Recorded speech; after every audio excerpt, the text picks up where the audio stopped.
थोडं आता आज फ्रीजची साफसफाई आणि थोडंसं किचन पण लावायचं आहे. हे सगळं हे असं आहे. मी फ्रीज उघडून दाखवते. बरंच त्यात सगळं साहित्य असं अस्ताव्यस्तच झालेलं आहे थोडंसं. तर ते सगळं व्यवस्थित लावून एकदा फ्रीज चकाचक पुसून वगैरे घ्यायचं असं आजचं नियोजन आहे. आणि फ्रीजच्या वर पण बघू शकता बरंचसं काय साहित्य झालेलं आहे, त्याच्यामुळे ते साफसफाई जरा करून घेऊयात. तुम्ही बघताय फ्रीजमध्ये इतक्या जास्त प्रमाणात बर्फ साठलेला आहे, डीप फ्रीज करायचं राहून गेलेलं आहे. आणि शिवाय नीरू आणि शौर्या सतत सतत आहे ते फ्रीज उघडायचं आणि काही वस्तू काढायच्या ठेवायच्या. इतकं प्रचंड ते खराब होतो ना फ्रीज, एका महिन्याच्या आतमध्येच खराब होऊन जातो तो फ्रीज.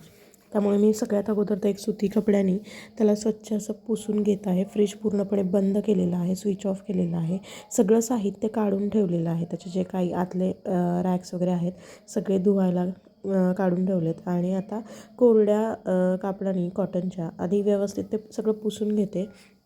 म्हणजे काय होईल, एक तर आपण स्विच ऑफ पण केलेला आहे त्यामुळे ते बर्फ आहे तो सुद्धा डिफ्रीज होऊन जाईल सगळं त्याचं. आणि एकदम बारीक हळूहळू व्यवस्थित एक पार्ट काढावा लागतो आहे, कारण याला जे डाग पडलेले असतात ते खूप असे म्हणतो ना आपण की निघत नाहीत लवकर, असे असतात. त्याच्यामुळे थोडंसं 2-3 वेळा याला व्यवस्थित पुसून घ्यावं लागतं. आणि एवढं सगळं सुरू असतानासुद्धा मुलांचीसुद्धा मध्ये गडबड सुरू आहे. खास करून नीरूची, मी जे साहित्य काढून ठेवलं आहे ते सतत तिकडेच चाललं आहे. त्याचं हे उचल तिकडे ठेव, इकडे ठेव, तिकडे ठेव. त्याच्यामुळे अजून मध्ये वेळ लागतो आहे थोडासा. आता डोअरच्या बाजूलासुद्धा खूप जास्त साफ करावं लागतं आहे. एक तर ते मेडिकल झोनचा जो कप्पा आहे तो एक तर मला निघालाच नाही मुळात त्यातून बाहेर. त्यामुळे तसंच काहीसं मी ट्राय करते पण ते निघतच नाही आहे. सो मी आहे अशाच कंडिशनला ते पुसून घ्यायचाच प्रयत्न करते आहे. आणि त्याच्यानंतर न्यू आहे तो मध्ये येऊन फ्रीजमध्येच बसतो आहे चक्क, तरी त्याला उठवायचाही प्रयत्न सुरूच आहे. थोडंसं साफसफाईचं काम काढलेलं आहे. शनिवार रविवार सुट्टीही असते, त्याच्यामुळे थोडंसं हे बघा न्यूचं मध्ये चालू आहे. आणि तो चक्क फ्रीजमध्ये येऊन बसतो आहे पुन्हा आतमध्ये, जसं काही तो चेअरवर बसलेला आहे. आणि पण ठीक आहे, थोडंसं दुर्लक्ष केलं मीही की असू देत, साफसफाई सुरूच आहे आपली. आणि फायनल एकदा झालं की मग त्याला तिथून उठवता येईल असं नियोजन आहे. आणि तिकडे खूप सारा पसाराही घरभर झालेला आहे. पूर्ण किचनच म्हणजे मी आवरायला काढलं आहे. पण सगळ्यात आधी आपण सुरुवात तर फ्रीजपासून करूयात. हे टॉपवर पण बरंचसं साहित्य होतं फ्रीजच्या, खास करून माझा मिक्सरवरच होता. पण इलेक्ट्रॉनिक वस्तूवर दुसरी इलेक्ट्रॉनिक वस्तू ठेवू नये म्हणतात, त्यामुळे मी त्याचीही जागा बदललेली आहे. इकडे सगळे हे त्यातले कप्पे डब्बे जे काही असेल ते सगळं मी घासायला इकडे बाजूला काढून ठेवलेलं आहे ओट्यावर. आणि थोडंसं पावसाचंही वातावरण आहे, पाऊसही पडतो आहे. आणि तर शौर्या आता छान फ्रीज पुसती आहे.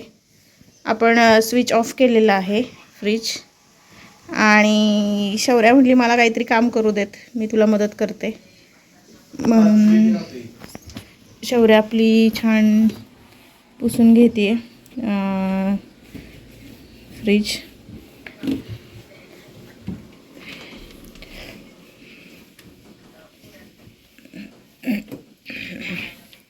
थोडंसं मुलांनाही काम सांगण्याचा उद्देश नाही, परंतु त्यांनाही माहिती होतं घरात काय काय काम करायचं असतं, कसं करायचं असतं.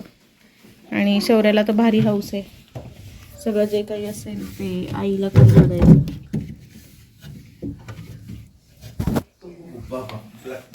बघू इकडे बघ, हां छान.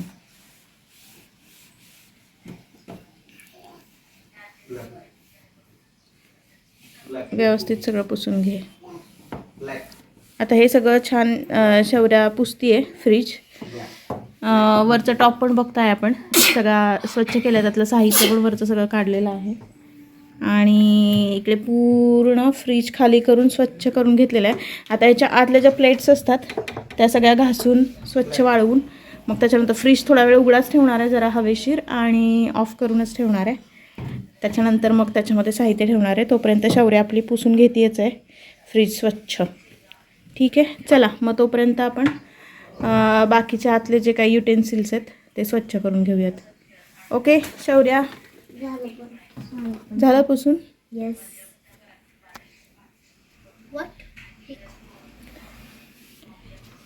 झालं ना तुझं आवरून? येस. ठीक. आता इकडे शौर्या साफ करते, तर मी तोपर्यंत त्याच्या आतले जे सगळे काही युटेन्सिल्स म्हणजे जे काही भांडी असतात आपली ट्रेज म्हणा किंवा त्याच्यावर आपण टाकतो ते कवर्स, ते सगळे व्यवस्थित सॉफ्ट स्क्रबनी व्यवस्थित आधी साबणाने घासून घेते आणि नंतर पाण्याने स्वच्छ धुवून घेते. थोडंसं पावसाचं वातावरण आहे त्यामुळे मी काय करणार आहे, बाहेरच्या पोर्चमध्ये हे सगळं वाळत घालणार आहे. आणि काय काय भांडी आहे छोटी मोठी ती मी घरामध्येच थोडीशी सुकायला हवीशीर ठेवलेली आहेत. आणि त्यातही शौर्य आणि निरूचा गोंधळ तिकडेही सुरूच आहे, पण आता पर्याय नाही. मुलं लहान असतील तर थोडंसं त्यांचं पाहतच करावं लागतं. साफसफाई हे महत्त्वाचे आहे. सुट्टीचा दिवस आहे त्याच्यामुळे जमेल एवढं करून ठेवायचं असं प्लॅन आहे. आता हे सध्या तरी सगळं साफ करून झालेलं आहे. हे आहेत ते जे आपले कप्पे आहेत त्याच्यावर ठेवायचे हे आहेत वॉलपेपर्स, तेही जरा स्वच्छ घासून ठेवते. आणि आता हे सगळंच आपल्याला बाहेर नेऊन ठेवायचं आहे. मुलांच्या करामती मला ऐकू येत आहेत, गोंधळ येतो आहे, थोडंसं सुरू आहे, पण तिकडे थोडंसं दुर्लक्ष करूनच काम करायला लागतं आहे. त्याच्याशिवाय पर्याय नाही असा विषय आहे. आणि आता बऱ्यापैकी सगळं उरकत आलं आहे. फ्रीजमधलं सगळंच मला वाटतं झालेलं आहे आपलं घासून, आणि सगळंच झालेलं आहे. ओके. आणि हा लास्ट वन. आणि हे काचेच्या वस्तू आहेत त्यामुळे त्या जरा जपूनच घासाव्या लागतात आणि हाताळाव्या लागतात. त्याच्यामुळे एकदम व्यवस्थित एक एक एक करून साफसफाई सुरू आहे. कारण चुकून धक्का लागून पडलं तर ते फुटण्याची खूप जास्त शक्यता आहे. त्यामुळे खूप काळजीपूर्वक सर्व करायला लागते. शक्यतो याच्यावर आपण वॉलपेपरने पॅक म्हणजे एकदम व्यवस्थित पॅक करून ठेवते, त्याच्यामुळे त्याच्यावर जास्त काचेवर डाग नाही आहेत. वॉलपेपरच जास्त खराब होतो काही धक्क्याने सांडलं वगैरे तर. तसं होत नाही, पण मुलं काय होतं, शौर्याही सतत फ्रीज ओपन करत असते आणि तिच्याकडूनच जास्त सांडत असतात वस्तू. ते जास्त करून आमच्या शौर्याकडूनच होत असतं. गडबड असते प्रत्येक गोष्टीची, घाईघाईत करायची सवय आहे तिला, त्याच्यामुळे जास्त प्रमाणात जरा फ्रीज खराब होत असतो. आणि कसं होतं, माझंही कामामुळे जरा गडबडीत वस्तू जी हाताला येईल आणि जिथं ठेवता येईल तिथं ठेवत असते. त्यामुळे थोडंसं महिन्यातून एकदा तरी किंवा आठवड्याला जमत नाही मला, पण महिन्यातून एकदा तरी मी ट्राय करत असते सगळं किचन किंवा जे फ्रीज आहे ते व्यवस्थित साफ करायचं. तर मग बघा आता न्यूचं भांड्यांबरोबर खेळायचं सुरू आहे. आणि इकडे अशा भांड्या ठेवल्या आहेत सगळ्या.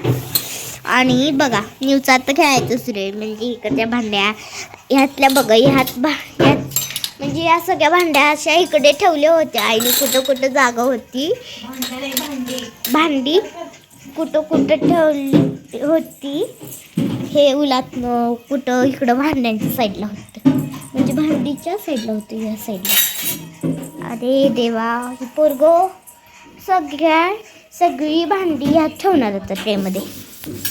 बघा बघा न्यू असं कर.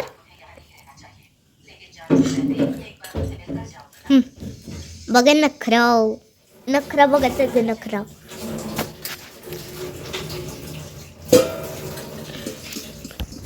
बघा बरं आता त्याचं खेळायचं सुरू आहे. मी त्याला डिस्टर्ब नाही करणार. बघा असल्या वाट्या एकाच्या आत एक घालतं सगळं ठेवतं. पाऊस पडतोय आणि आत्ताच फ्रीजची सगळीच भांडी धुवून ठेवलीत. थोडंसं हवेशीर पटकन सुकतील म्हणून बाहेरच इथं काचा आहेत. ट्रे आहे, व्हेजिटेबल ट्रे, त्याचं झाकण.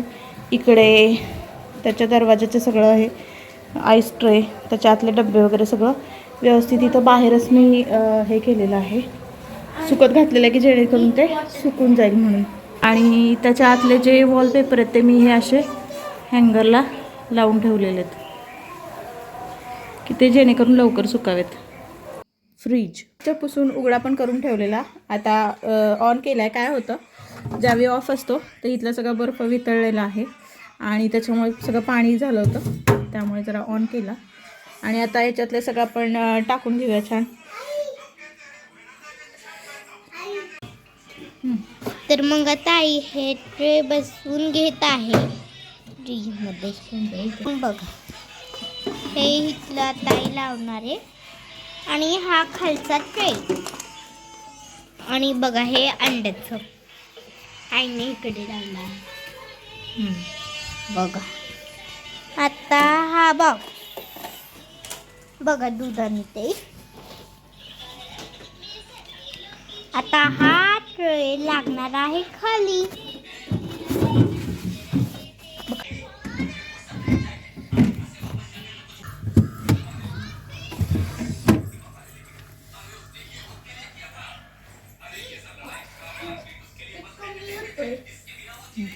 ते पहिलं रॅकला लाव. शौर्याने रॅक व्यवस्थित लावलेले आहेत. आता एक रॅक फक्त अंतर जास्त होतं ते व्यवस्थित मी करून घेतलेलं आहे. आणि आता छान याच्यावर मस्त वॉलपेपर व्यवस्थित लावून घेते सगळे. आणि मग याच्यामध्ये साहित्य भरायला फ्रीज आपला तयार आहे. तर शौर्याच्या अशा छोट्या मोठ्या कामांमध्ये मला भरपूर मदत होत असते. ती अभ्यासही करत असते, परंतु तिला अशी इतर गोष्टी करण्याची पण फार सारी आवड आहे. आणि विशेष म्हणजे कधी कंटाळा करत नाही ती. तर फ्रीजमध्ये वस्तू आता ठेवून झालेल्या आहेत. हे सगळ्यात वर आहे ते इथं मी पनीर ठेवलं आहे. पुढच्या पांढऱ्या पिशवीत आहेत ते मी घरी बनवलेलं पनीर आणि मागून विकत आणलेलं. ट्रेस असेच ठेवले आहेत. त्याच्यात मी बर्फ करायला ठेवत नाही, कारण मुलं मग ठेवत नाहीत. चिलिंग पॉईंटमध्ये मी इथे दही ठेवलेलं आहे.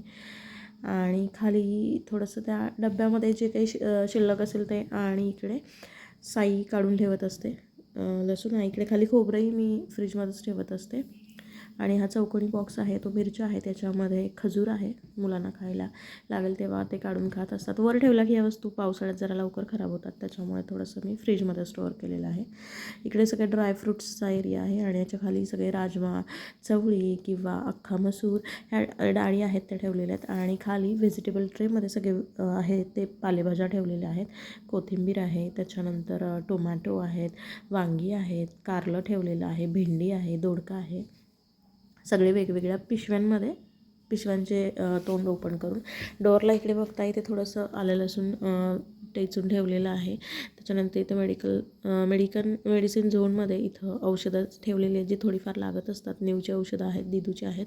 आणि इकडे ड्रायफ्रूट्स आहे ते शौर्याने इथंच ठेवलं की हां आईला दिसू नये आणि इकडच्या इकडे खाता येईल असं. अंजीर आहे, ड्राय अंजीर. इथे एक पाण्याची बॉटल, रोज सिरप आणि व्हिनेगर असं या बॉटल्स ठेवलेल्या आहेत मी. आणि त्याच्या खाली जे आहे ते मी घरी बनवलेले सगळे मसाले ठेवलेले आहेत. आणि म्हणजे जसं की आता हे आहे आमचूर पावडर आहे, धणेपूड आहे, जिरेपूड आहे. परत मी म्हणजे सगळे मसाले, गरम मसाले वगैरे केलेले. इथे आपण बघता हे आपले छोटे छोटे पॅकेट्स सगळे ठेवलेत. इकडे सगळे मसाल्यांचे डबे ठेवलेत. आणि इकडे थोडंसं लागणार आपल्याला आहे. मागे सरक, इकडे बघ, नेऊ इकडे बघ, इथे बघ.